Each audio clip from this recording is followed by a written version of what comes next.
عليكم. السلام عليكم ورحمة الله وبركاته. ازيكم يا حبايبي؟ عاملين ايه؟ يا رب تكونوا دايما بخير.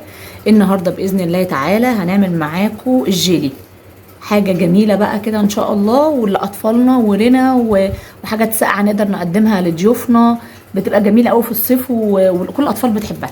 هنسمي بسم الله. احنا معانا جيلي فراولة وجيلي أناناس. تمام يا حبايبي؟ هنسمي بسم الله ونبدأ نحط كيس الجيلي زي ما احنا شايفين كده. ده كيس الجيلي، هنحط عليه معلقتين كبار من السكر اهو زي ما احنا شايفين كده يا حبايبي، واحده واحده مع بعض. ودي كوبايه ميه مغليه اهي، سخنه نار طبعا اهي، كوبايه ميه مغليه. هنسمي بسم الله ونبدا ننزلها كلها. بسم الله الرحمن الرحيم، ونبدا ندوب. بسم الله الرحمن الرحيم اهو. يبقى احنا كده حطينا الكيس بتاعنا بتاع جيلي الفراولة وعليه كوباية مية مغلية ومعلقتين كبار من السكر. تمام، ونبدأ ندوب كويس قوي قوي قوي اهو زي ما احنا شايفين كده حبايبي. تمام اهو.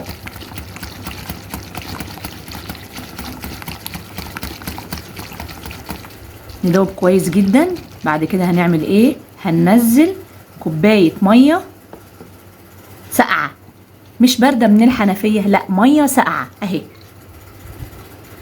بسم الله الرحمن الرحيم. هنبدأ ننزلها برضو كلها.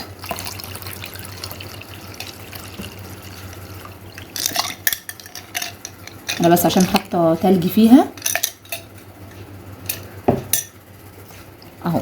تمام، يبقى احنا حاطينه كيس الجيلي بتاعنا الفراولة ومعلقتين سكر كبار، كوباية مية مغلية بندوبهم فيها، وبعد كده بعد ما يدوب كويس بنحط كوباية مية ساقعة من التلاجة، بس ايه اهم حاجة ما تبقاش من الحنفية، مية ساقعة.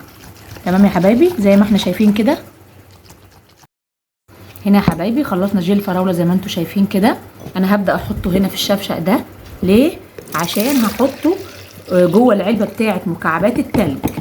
بصوا حبايبي اهو، شايفين العلب بتاعتنا دي بتاعة مكعبات التلج دي؟ عندنا كلنا موجودة في كل البيوت اهي يا حبايبي.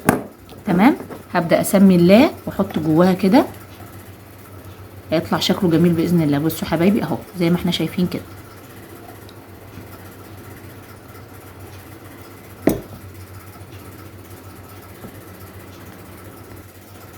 كده يا حبايبي عبينا الجيلي بتاعنا في العلبة بتاعت مكعبات التلج زي ما انتوا شايفين كده. هنكمل في بقية الايه البولات بتاعت الجيلي دي كده برضو اهو. انا ليه مش مكملاها للاخر؟ علشان في مكعبات بتاعه الجيلي التاني هحطها فوقيها. تمام اهو. بسم الله الرحمن الرحيم.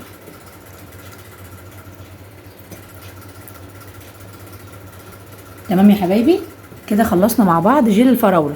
هنحطه في التلاجة ونبدا نعمل جيلي الاناناس بنفس الطريقه بالظبط. هنا يا حبايبي ده جيلي الاناناس اهوت برضو فضيناه نفس الفكره، هنعمل نفس اللقطه بالظبط.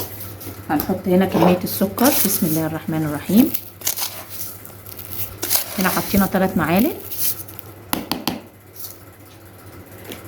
تمام، وادي المية اللي هي مغلية دي الاول. بسم الله الرحمن الرحيم. كوباية سخنة جدا. بسم الله استر يا رب. تمام يا حبايبي كده، ونبدأ نعمل ايه؟ ندوب. بسم الله الرحمن الرحيم. هو لونه مش باين قوي لان لونه شبه البولة اللي انا بستعمل فيها، فاللون مش باين قوي، نفس الدرجة تقريبا، فاللون مش واضح قوي اهو. اهم حاجة نقلب كويس جدا اهو.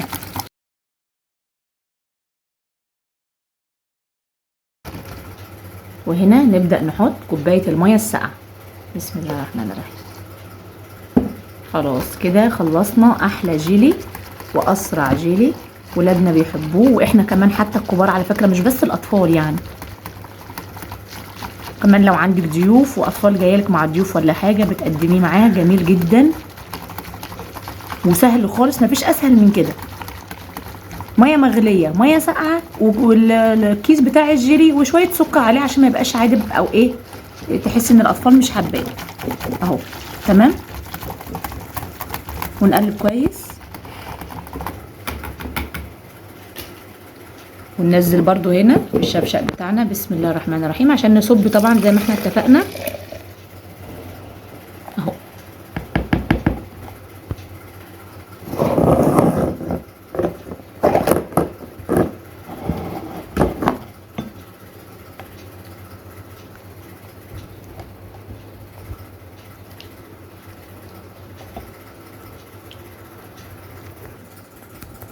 هنا يا حبايبي زي ما انتم شايفين صبينا الجيلي في المكان بتاع القوالب بتاع التلج، والباقي هنسمي الله ونحطه برده فين في الكاسات بتاعه الجيلي كده زي ما احنا شايفين اهو يا حبايبي.